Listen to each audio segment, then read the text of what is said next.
Hello, everybody, and welcome back to Game Over Winnipeg. As always, I am one of your hosts, Liz, and I am so happy to be joined by my wonderful friend Connor here today to talk about this super fun Winnipeg Jets win that we're going to be talking about today. Connor, how you doing? How you feeling about that one?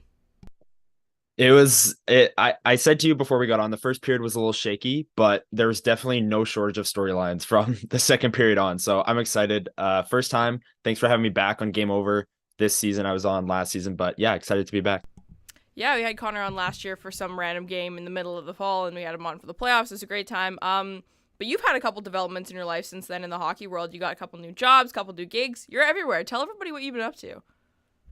Yes, so I'm continuing my writing at the Hockey Writers. That hasn't changed, but the new gigs, I am credentialed to cover the Jets this year. I covered the Moose last year, so a little bit a step up in my coverage. And then if you follow me on Twitter, you've seen it, but I am working for Winnipeg Sports Talk, doing my own show for them, doing some stuff behind the scenes. If you haven't heard of Winnipeg Sports Talk, go check them out. But yeah, I'm doing content for them, and it's been a super fun start to the year so far. Yeah, so we're joined by a local celebrity today to talk about at least a good one Okay, now that we're whoa, able. whoa, whoa. At least we got something good to talk about today. So let's talk just to start off, just because we have to, because we're covering 60 minutes here. Let's talk a little bit about that first period, and then we're gonna move on. So what are your early thoughts on kind of what was not going super right for the Winnipeg Jets early on that changed for them later in the game? That first period was really tough to watch. I mentioned it to you before and at the start of the show that there were no storylines. I was worried that we would have nothing to talk about and the Jets would just sleepwalk through a 3-1 loss to the Coyotes, but it changed. But that first period, it's just transition. Arizona's good in transition. Cheryl Pounder on the intermission mentioned it. It was a big factor. The Jets could not hang with their speed in transition to start the game. I think they only had 3 or 4 shots in the first period. So just a slow start. Afternoon game. I don't know if that had anything to do with it, but yeah, just a uneventful start. Yeah, absolutely. And I think things picked up a little bit into the second and third period. And I think one of the things that I found was kind of apparent up front was kind of the momentum that was built by that third line that we've been talking about for weeks on end, just by what they've been able to do. Three, of course, amazing goals from that line, all from the same individual, which was super fun to see. Yeah. But what do you like about them, Connor? Like, what exactly were they doing that you thought was the reason that they helped bring that momentum up for the entire team and were able to be so effective against the Yotes? Yeah, so the physicality from the start, I mean, that line is the physicality is kind of their MO. Niederreiter's a huge player, Lowry's huge, and they just it's so cliche, but they get pucks deep, you know. Niederreiter actually said that in the first intermission, which I found really funny. It's such a funny cliche to me. I don't know why, but they do it and they do it at a high level.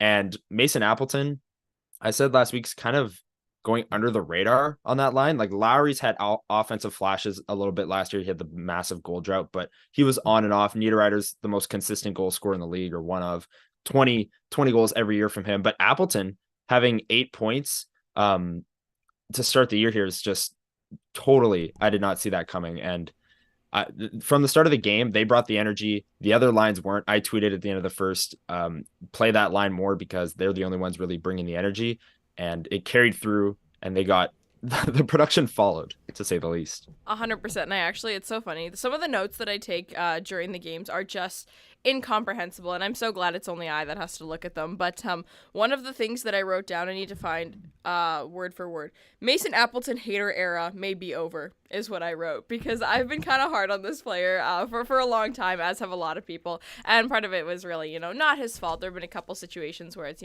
playing in the top six when Scheifele and Connor are also not playing well. What the hell is he supposed to do? Like, it's been a victim of circumstance in a couple situations. And since his reunion with that third line, I think he's been quite excellent. And I just loved the way that he was playing in the neutral zone today and at the top, coming in on Arizona in particular. I think it's so funny, and you always feel it's kind of a double-edged sword when you're watching a game and then you hear the broadcasters say something that you thought was an original thought, because you're like, oh, damn it, now it sounds like I'm copying them when I talk about this after the game. But then it's also like, okay, good, I'm not wrong or stupid for thinking this. Right. And Cheryl Pounder was the first one to sort of bring it up with the way Arizona is very set in their defense. And the 1-1-3, I feel like, is not something that I see super frequently from a lot of teams. I feel like the 1-2-2, the 1-3-1 are a little bit more common. And Arizona, I feel like, really anchored back on their three defenders when the Winnipeg Jets were coming up the ice. And I thought that Mason Appleton in particular did a pretty good job of managing the one middle player, because the three had fallen back so much that he wasn't just dumping the pucks in right away. He had a little bit more time because of the space that was created. And had he been dumping it as much as that line typically does, I think they would have had more trouble retrieving the pucks because of the three deep defenders. But I think that that was part of the reason that the Jets were successful today. And at 5-on-5, I think they were able to manage Arizona's defense pretty well.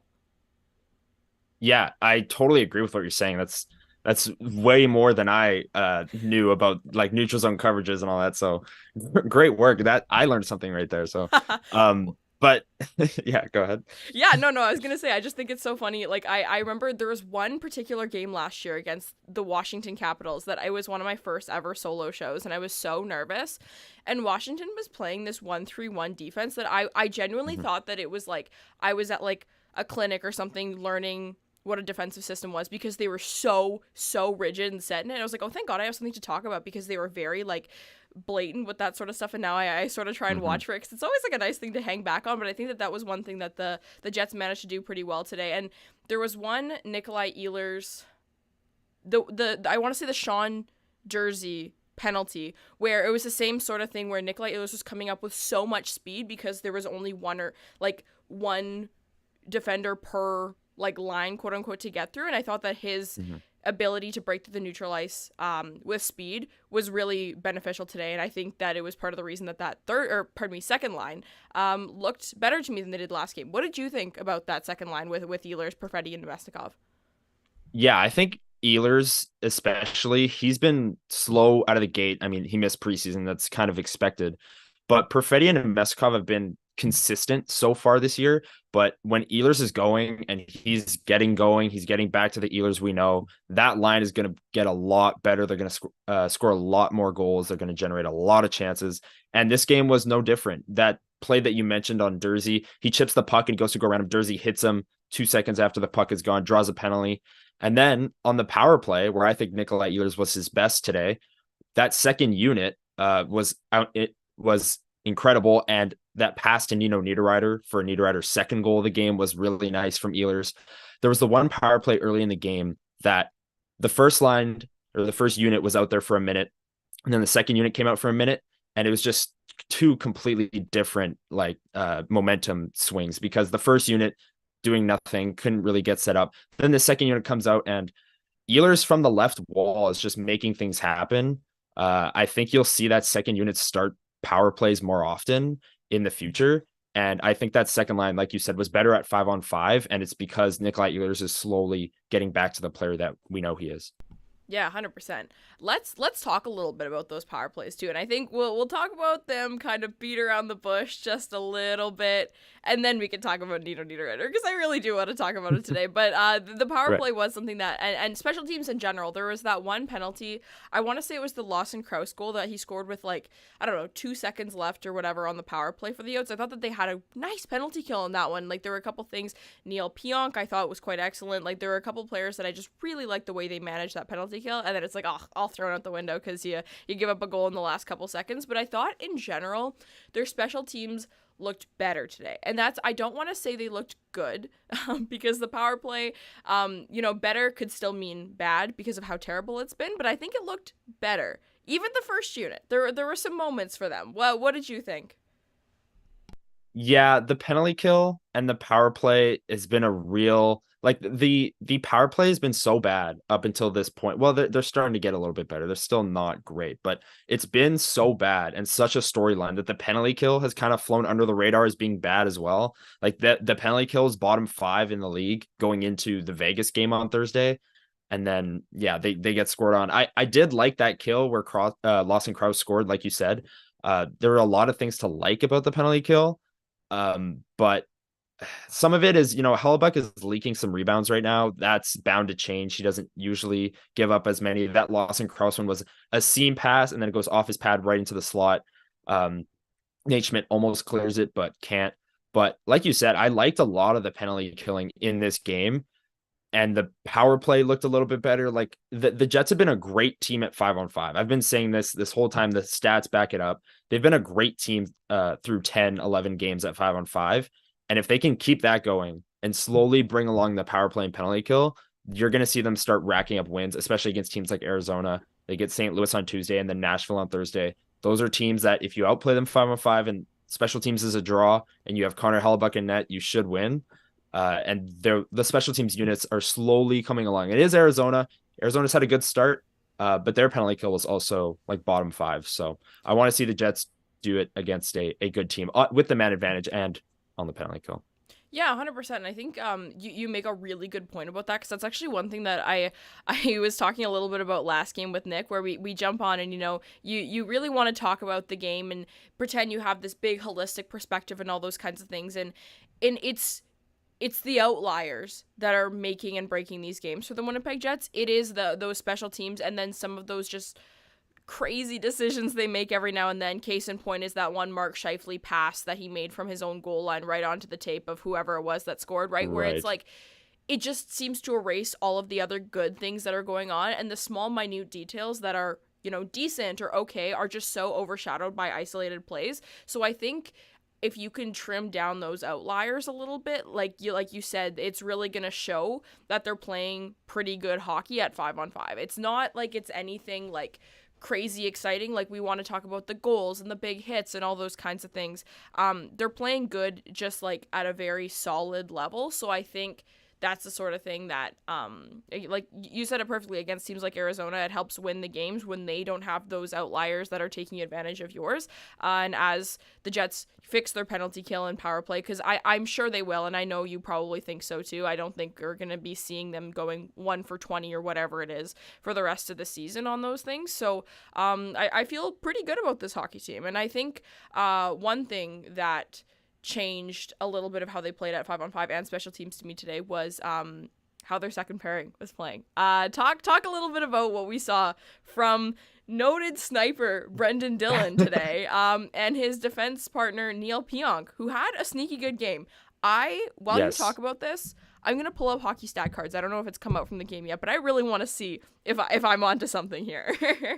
Yeah, hockey stat cards always humbles me. So I definitely want to see that too, because I think someone had a good game or someone had an awful game, and then their analytics are completely opposite of what I think. But that it's okay. second Don't worry. pairing, We know everything. We're good. We're right. Yeah, no, we're right. we're experts. Yeah, we're experts. The Brendan Dillon 2 goals. So the first goal, kind of a seam pass where he just kind of shoots it. Like Vejmelka probably should have saved it. But that second goal, oh my goodness, I was genuinely floored, and my jaw was on the floor when he scored that. Unscreened, goalie comes out to challenges the shot. He's not deep in his net, nothing like that, and it goes posting in, and the goalie even looks kind of to the boards as if like he thought it went posting out. And that was just like an unbelievable shot from a guy who hasn't really scored that much in his career, and you weren't expecting that. You'd expect that from a Josh Morrissey coming down the wing, going posting in over the blocker. But yeah, Brendan Dillon, legacy game. Like, no what where did that come from? That's the crazy. Josh Morrissey comparison is funny, because I feel like I can specifically remember Josh Morrissey scoring a few of those exact same goals in previous years, and there was just such a nice sequence of moves on that. I remember it was Neil Pionk's management of the blue line in the neutral zone. The puck had sort of come out, and he managed to clear and put it right back in. And Minnesota. Where am I going with this? Irrelevant teams, maybe? I don't We're going really know north. where I'm going. Yeah, I guess. It was the way that Arizona hadn't quite set back up yet, and so Neil Pionk sort of comes in on the line and they have some space, so then he passes it to whoever, Lowry or Appleton, whoever was first, and then that perfect pass, and he was just wide open because that defense had clung a little bit to that far side. It was just textbook gorgeous, and just so hilarious that it was his second goal of the game, when even that first goal he was just like over the moon, so excited, because it's like, oh my goodness, first goal in what, I can't remember what Kevin Sawyer said, 31 games or something like that, and I'll make it two. I want to say Dylan DeMello had a game like that last season where it was like he hadn't scored in so long, and then he scored like 2 in a game, and it's like, of course, why not Yeah, it was that yeah, because you hit on the head there, because that first goal, he's kind of just like, whoa. And even he was shocked. And he's like, I scored. I finally scored. And then that second one, he just looks as confident as Josh Morrissey does coming down the wing and just rips it post and in. It's like, you'd think that's a guy who is like a 60-point defenseman and is on the top power play. But that first goal was kind of like, okay, we'll shake that off. Now we'll go score a real goal and make it look really nice. And yeah, a great game from Neil Pionk. You mentioned it. A lot of plays that led to Brendan Dillon scoring those goals. That third line, the Lowry line and the Dillon Pionk pairing, is often out there as a 5-man unit. And they obviously, Niederreiter gets the hat trick, Dillon scores the 2 goals. That 5-man unit dominated this game and ultimately won the game for the Jets, because 1,000%. They didn't really get enough from the top forward line, at least. Yeah, no, 100%. And I think there was even one play where I can't remember what it was. It might have been on the penalty. It was on that penalty kill that I liked, where Neil Pionk just had this perfect hit at the bottom corner. And sometimes I get stressed when players hit, because I'm like, you just took yourself out of the play for absolutely no reason. But it was just like such a perfectly timed one. I'm like, that's why hitting is in hockey. Like, what an effective usage of the ability to do that. And I think we also do have to talk about some of the conversation that's been around him in the last couple of days as well. Yes. Absolutely devastating quotes that came out yesterday. I believe it's Mike McIntyre with the Free Press who had a conversation with Neil Pionk about this. And, you know, it's the kind of thing that is so heartbreaking and upsetting, and you almost feel a little bit of a sense of fan guilt when you had no idea a player was going through this. For those of you who didn't know, that Adam Johnson, the player who tragically passed away in a European hockey game just last week, was a groomsman in Neil Pionk's wedding last week, and there's a goal, I can't remember who it was that I was talking to, that was saying that there's a goal from when UND won some fun college, it was either playoffs or a tournament or something like that, as an overtime goal against McAvoy when he was with BU, and the goal is Adam Johnson from Neil Pionk and Alex Iafallo, and it's heartbreaking, especially when it's you know, someone so young, so close to you, but also when it happens playing the game that you love, and that was like a common denominator in your relationship. I can't even imagine what he's going through right now. And you know, we send all of our love to all of these Minnesotan players, all of these players who are affected by this, and you know, we see Neil Pionk wearing a neck guard. I'm sure it's an honor of his friend, and you know, hoping for the best as he recovers from, you know, trying to manage just an awful situation that you never want to see anyone being a part of. Yeah, I totally agree. And on top of all of those things, how heartbreaking it must be for him. We can't imagine what he's going through. To have the game that he did today, again, in the grand scheme of life and what he's going through, probably didn't mean too much. But from a Winnipeg Jets perspective, he's grieving. He's playing emotionally hurt, and he had an incredible game. Him and Brendan Dillon dominated this game. They were the best pairing, and just, yeah, absolutely heartbreaking for Neil Pionk. But to put the performance forward that he did, going through what he's going through, is just all the respect to Pionk and all the players that the Jets are reportedly chartering to Adam Johnson's funeral and celebration of life over the next 2 days. Class act move by the Jets organization. Great stuff from them. And yeah, just great performance from Pionk, especially given what he's going through. 100%. Couldn't have said it better. And I think you were saying that that pairing often plays with that line that we've talked a little bit about, that every Jets fan has been talking about for quite some time now. But I feel like we talked about Mason Appleton. We got to talk a little bit more about Nino Niederreiter after. Come on, that hat trick. What is it? Second of his career only, and our special little guy Nino Niederreiter, that I know a couple of Jets fans are now more than ever looking to the ownership group and the management team and saying, "Hey, pending UFA, please not anymore." Tell me a little bit about what you thought of that player and some of the fun stuff that we saw coming off of his stick tonight. Yeah, Nino Niederreiter is just a model of consistency. I mean, I said it before, he scores 20 goals almost every year he's in the league. He's on pace to do it again, especially after a hat trick. Those numbers are going to be a bit inflated, but he is the ultimate Swiss Army knife. And he can play anywhere in the lineup, like top line, second line, third line, doesn't matter. He's going to perform and he's going to score goals. And he was a big reason why that second power play unit looked better than the first one. He's, you know, making things happen in front of the net. That's a big thing, getting shots to the net and having someone there to screen the goalie for a rebound, whatever the case may be. Nino Niederreiter's that guy. And he can just do everything on the ice. He's responsible defensively. He's got a crazy release. he didn't need much of a like shooting touch today because he got the deflection goal and then his hat trick goal. He tapped it over the line, which was actually pretty funny from the bird's eye view. But yeah, just a fantastic performance. And he has kind of unlocked that line. We've seen Lowry and Appleton together before, but we haven't seen them work this well together before. And I think it's largely because of Nino Niederreiter. And obviously Appleton's having a bounce back year, and Lowry looks motivated with the C on his chest, but I think Nino Niederreiter is the X factor on that line, and he was the X factor in this game. 100%. And I think he's what's brought that line to the next level. But they were fine before when they had Alex Iafallo. I thought Alex Iafallo was really excellent on that line when he first joined them. But now, yeah. Where did he go? Where did he go? Let's talk a little bit about that first line, and maybe it's just that Mark Scheifele and Kyle Connor are almost black holes when it comes to their actual offensive production. They when you look at kind of the overall sample, they're not playing like terrible hockey by any means. They're playing fine, but fine's not enough. And talk about what you saw from that line that you think is maybe leading to them not scoring as much as they probably would like, or not having as strong of an impact in the game as they might like to.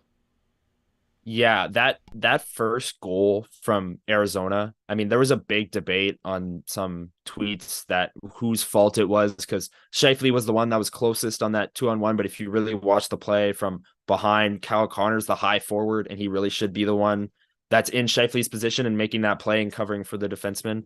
I just think it's all around. Scheifele, the first couple games of the year, we heard all about this, defensive resurgence. He looks motivated, and those things are true. It looks better. He looks like he's making more plays in the defensive zone, and he's back checking harder, but the stats don't really agree with that, at least so far. And these last couple games against Vegas, against Arizona, a team that you should dominate the expected goals, all these fancy stats, and the defensive stats that you're putting up that you can control, you should be dominating, and they're not. Especially with an Alex Iafallo on your line, who's a two-way beast. He can kill penalties, is on the top power play. Like, he does it all as well. And I don't know if Vilardi was the perfect fit, and they were together through training camp, and now Vilardi's hurt, and they're trying to reestablish chemistry with a new player, and Iafallo is trying to establish chemistry with these new two players, and it's just not going well. Or is this just what they're going to be going forward, which is a line that can produce offense, but ultimately gives up more at the other end? I don't know what the real top line is, but when you have the third line playing this good, everyone can just kind of forget about it. But that top line with Connor and Scheifele is definitely a concern. And it's something, a conversation that I don't think happens enough, at least I guess I can pin it on myself in media circles, is like the splitting up potentially of Scheifele and Connor. I don't know what your thoughts are on that, and whether or not they should explore that early on in the season here, but it's something that I think they should consider given how much they're struggling defensively. Yeah, no, I definitely agree. And I think even more than the struggling defensively part is also just the struggling offensively too. It's like, I could manage them struggling defensively if they're pulling a Leon Draisaitl and being maybe, a player that is getting caved into the zone but scores 3 goals a game, so who cares, sort of thing. Right. And so my sort of take on this is that I really don't want to touch that third line.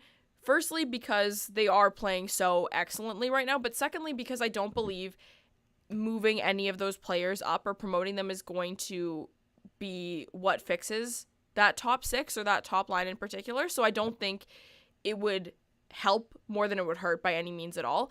I'm open to some juggling within the top 6 as it stands right now, because I think that Ehlers will be Ehlers no matter where he goes, I'm pretty sure. Like, I really don't think that he needs to be propped up by others as much as maybe some other players in the top 6 do. And I think Perfetti and Mesnikov are kind of similar in the sense that line mates will change their production, but I think they're pretty, you get what you get with them players. So I could see them still succeeding and being a pretty good line, if you were to break them up and move them around. But they haven't been excellent. They've been good, but they haven't been amazing. No. So I'm very open to trying some things out. Off the top of your head, if you were to go kind of off the cuff with what I just said, not touching anyone in the bottom 6 and juggling around those players in the top 6. What do you think your lines would be that you'd put out next game against St. Louis? I think I'd flip Connor and Perfetti if I had to make a move just to see what would happen. Because then I think I think there's two options here. You either move Ehlers up and Iafallo down, and you go completely offense on the top line. We're just going to outscore you. We don't care how much defensive like chances we give up. And Connor, Scheifele, and Ehlers are just going to go do their thing offensively, and that's that. They're going to get all the ozone starts, all that like favorable matchups and stuff, all those things. Or you flip Connor and Perfetti. That makes it Perfetti, Scheifele, Iafallo, Connor, Nemestikov, Ehlers. I think Connor and Ehlers can just kind of cook offensively, and Nemestikov can be a third wheel and kind of a defensively responsible player on that line. And then adding Perfetti to Scheifele's wing along with Iafallo gives that line even more kind of defensive responsibility. The Jets coaches don't really think so with Perfetti, but the stats say that he's been a good even strength defender. So that might change some things as well.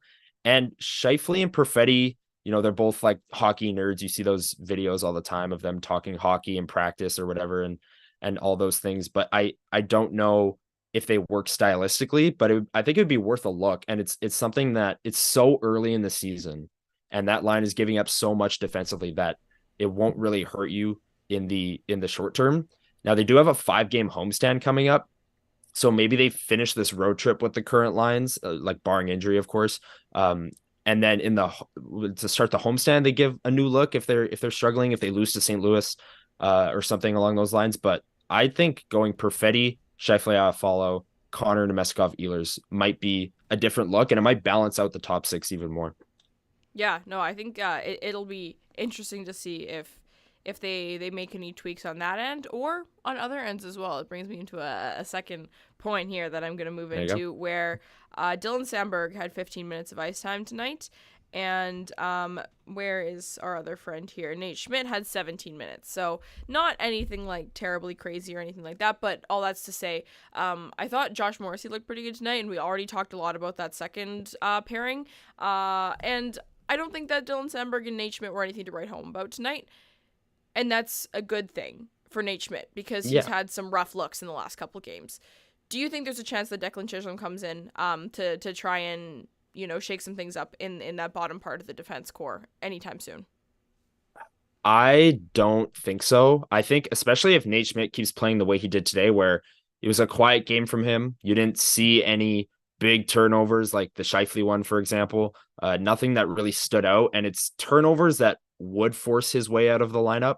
If they haven't already kind of brought that conversation up within the Jets, coaching room already, because he has struggled to start the year. He knows it. He got healthy scratch for Logan Stanley for that one game. And he could get healthy scratched again if it keeps up. And then I think Declan Chisholm, I don't think the Jets were overly impressed with Logan Stanley's first game. Obviously, he went right back to going in the press box. He hasn't been back yet. I think if Nate Schmidt were to be scratched again and he had another rough game with 3 or 4 really costly turnovers, I think Chisholm would be the guy to come in and give him a look.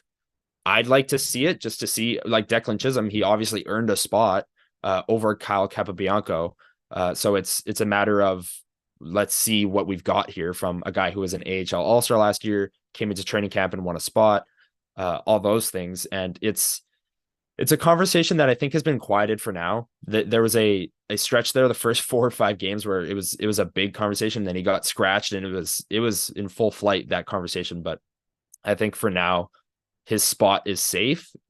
Having said that, if he has another game in the next 2 or 3 with a bunch of turnovers, he could be right back in the press box.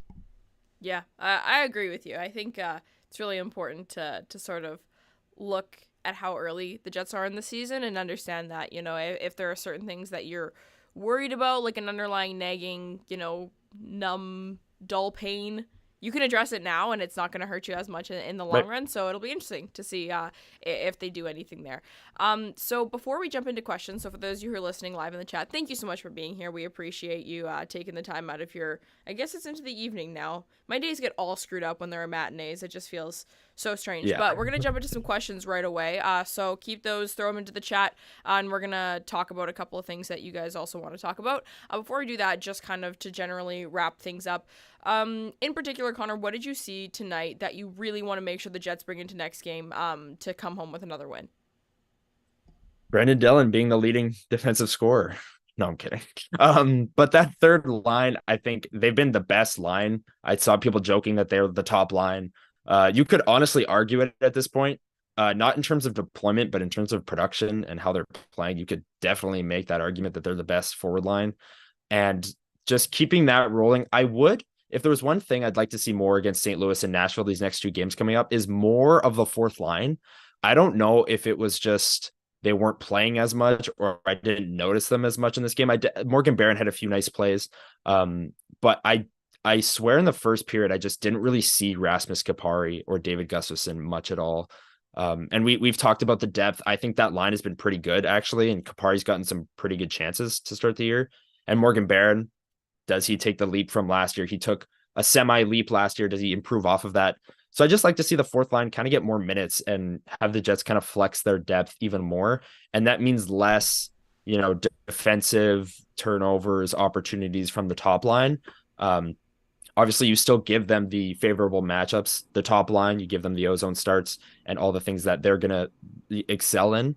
But I'd like to see a little bit more of that fourth line. Yeah, no, I agree. I think Rasmus Kapari, I feel like has kind of quieted down a little bit in the last couple of games. But early in the season, he was drawing minimum 2 penalties a game, and he was getting these sneaky looks and stuff like that. Like that didn't go away. So I definitely am on your side, and I'd be interested to see them more and just kind of change a little bit of the allocation of ice time in general, which leads us into a question we have here in the chat that says, should we be worried that Lowry is going to use all of his allocated offense in the first 40 games like last year? Are you worried about this line cooling off and what that means to the entire team if that happens? It's a great question. I am worried about this line cooling off. Like, I think Mason Appleton is kind of swinging above his pay grade right now. And what does that look like if he kind of regresses a little bit? Same with Adam Lowry. I mean, he's been great. He looks, I think, even more motivated than last year, especially now that he's the captain. He's got that extra weight on his shoulders. But I can't help but think that maybe a regression is coming because they are playing incredible right now. They're genuinely the Jets' best forward line, just period. And I don't know if that's gonna stick. And if that regression does hit, it's gonna be really interesting because if that top line stays the same, they keep giving up a lot of defensive chances. That second line still hasn't really hit their stride yet, and then the third line cools off. Where's the offense coming from, right? And suddenly your depth is just kind of out the window. So I am interested to see if they do cool down a bit because these three players haven't really, put up points to this extent in their career that they are right now, which likely means a regression is coming. But for the time being, the Jets should just play them 18 plus minutes a night because they're playing great. Yeah, 100%. The whole idea of riding a hot hand is really important to do, and that's one thing that's always driven me a little bit crazy about this team in particular, particularly under the regime of the previous coach, is that every now and then you'd have a line that's absolutely cooking, and if it wasn't the first line, you would still try and throw that first line out there as much as you possibly could. It's like, no, like, whoever you got, if Nick Shore is having a game, let Nick Shore have a game, So I think it's important to find a good balance between, riding that hot hand and also making sure that there's still ample opportunity for individuals who are kind of on the cusp of maybe unlocking some good offensive upside, making sure they still get those opportunities and everything. So I think that kind of wraps up what we got for questions and everything here. So to finish off the show, just let everyone know kind of what you've been up to and what sorts of things they can look forward to from you. I know you got all kinds of mailbags going on. You got some good articles that you put out, great shows, all those kinds of things. Tell everyone, feel free to take up as much time as you want. You have like a million things on the go. So talk about what your favorite ones are and what you are most proud of and what everyone should take a look at. Well, thank you. I appreciate that. Most recently coming up, or the next thing you should be looking for, is Monday morning.